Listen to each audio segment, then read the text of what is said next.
Time for the 49ers Rush podcast. This is from John M. He says, are you less worried about the offensive line after seeing Banks and Burford taking every single first-team rep this camp?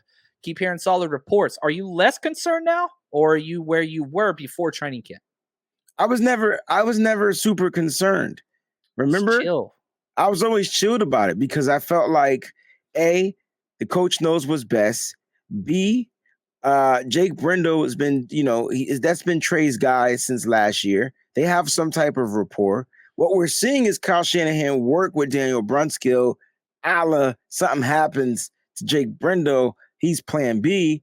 So then he'll be able to, have some snaps and some reps at the center position, right? You just don't throw him in there week 4, of the season and tell him, yo, play center. No, you got to get him these reps now. So let him iron out these kinks in the shotgun and whatever. But, I understand, and we talked about this earlier on the show, John, I understand about the unknown factor. We've never seen Banks play. We've never seen Spencer Burford play. But you know what, man? Those guys were drafted and they're professionals now. So they got to put on their professional big boy pants and go out there and play professional football. They're going to get beat on some plays, but then there's going to be some plays where they do the beating. And I can tell you right now, listening to Spencer Burford, just listening to the kid is a impressive football player, bro. Yes. I can't wait to break down his presser. I was sitting here, I got my clips. I'm like, yo, who taught this kid how to speak? Matter of fact, I'm about to hit him up on Instagram. It's like, yo, whoever was your speech, therapist, on point, bro. Everything. Sponge. He sits here. Yeah. And listen, less concerned about Spencer Burford. I'm so excited for him at right guard. Listen to this clip. You just brought it up. This was the coach inside of me was just like, yeah, baby.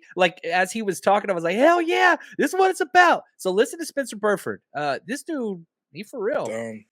Like I said, I've made a lot of huge improvements since my first time being here. Still a lot to go, a far way to go. But I've gradually made a few improvements with these few practices that we have had. And I feel like I'm just going to continue to grow and continue to learn especially from all the veterans and guys like that. They've been real helpful, leaning on those guys. Leaning on the coaching staff just to see, finding extra coaching points that I can use in order to improve my game.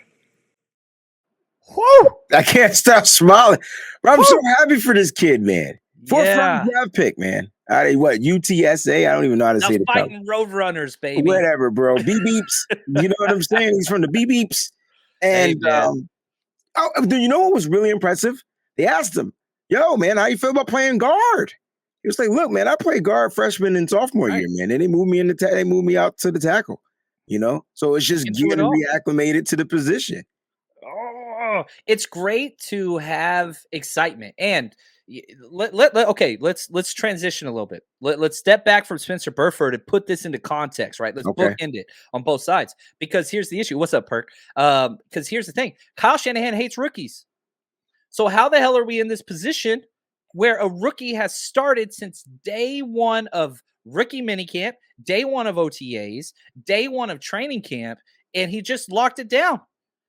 It's a possibility that Kyle's changing, or Spencer Burford just wooed him, from the draft, from the interview, from the process. Who's this kid? No, none of us had Spencer Burford on our radars, but we all knew we needed to take a tackle or some type of offensive lineman, correct? But none of us were thinking Spencer Burford, except for maybe one person, maybe CG Ruthless. Had him on as an interview. He was big on him. And he was big on Spencer Burford. What's up, Nick? I want to get to that question in a second. Clayton, star that one for Nick. I want to get back. I want to do a whole segment on that. Appreciate the question, Nick. We'll get back to that one.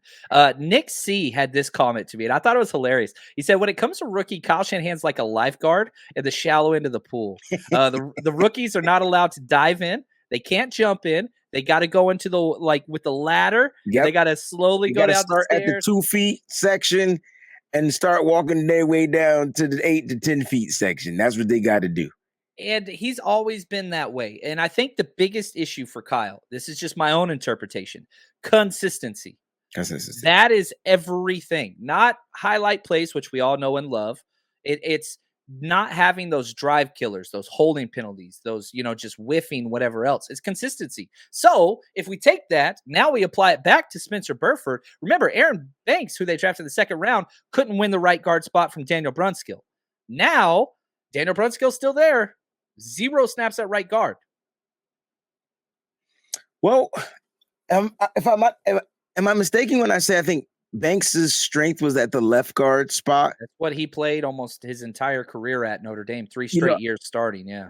I usually talk to Tony about this. He has a very good analysis on breaking down, switching from left to right, and it's just it basically is doing everything as the opposite, putting your opposite hand in the dirt, doing those different types of things. And sometimes guys just don't have the strength on the opposite side, so they're stronger and better at a specific, side or position what they're playing. So me personally, I just want to see if Aaron Banks, what he can do. I'm more concerned, not concerned, but I'm more concerned to see what Aaron Banks is opposed to what I think Spencer Burford can do. Same. I feel the exact same, which is crazy. That's crazy. I shouldn't feel that way. But no, I think you hit it, man. I think you hit it right out of the park. And again, okay, now let's go back and look at Banks, right? Didn't have the NFL body that he has it now. To have. Correct. He has it now, and everybody's talked about how he's lost weight, he's turned into muscle. You see this clip of Burford, there ain't no bad weight on the kid. Bro, that kid is lean and looks like a machine. Yeah. I love it. And he's young and he wants to play football. Like I can't fathom how much I think this kid is going to go out there and do damage. Now, adversity will set in at some point. Yes. He's going to get picked on, not by the NFL defenses, but by the referees. At some point, things are going to happen, and then we need to see how he's going to react to those different types of things. But like he said, he couldn't be in a better room with better vets. Mike McGlinchey, I don't care how we feel about him. He's a great veteran to have, great guy to talk to. And then you got Trent Williams on the other end. So you're sandwiched in by those guys, man. Whoever we're developing is going to be A-okay. Yeah, it's going to be fun. I'm excited about the Packers.